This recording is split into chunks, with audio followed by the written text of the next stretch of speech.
Hello! In this video, I'm going to be opening up this cute little terrarium that has Marcgravia round Peru in it, and we're going to be doing some maintenance because it's overdue.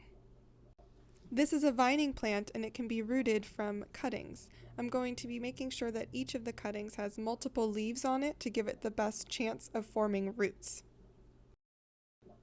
Marcgravias are absolutely gorgeous plants and have gorgeous colors, but they are very rare and hard to find, and they're pretty expensive too.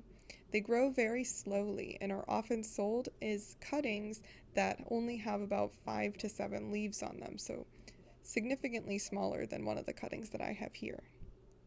The two cuttings that we have are 10 leaves and 20 plus leaves, so we're working with some really good sized pieces, and you can even see some rootlets forming at some of the nodes. So getting ready to plant these guys, I'm going to start by adding some orchid bark and soil mix to my little terrarium, and then I'm going to spray this down really well with filtered water to make sure it's nice and moist because these are tropical plants. On top of this, we're going to add a layer of damp sphagnum moss, and this is going to be a really nice medium for those roots to form in. I often end up keeping my Marcgravia in these little terrariums. However, you could use this method to just establish the roots of the cutting before transplanting it into a larger terrarium. If given vertical space and something to grip, Marcgravia can end up shingling. This means the leaves slightly overlap as the plants grow vertically towards the light. Now I'm just going to grab the cuttings that I took earlier. They've been resting on a damp paper towel while I was preparing the terrarium so they didn't dry out.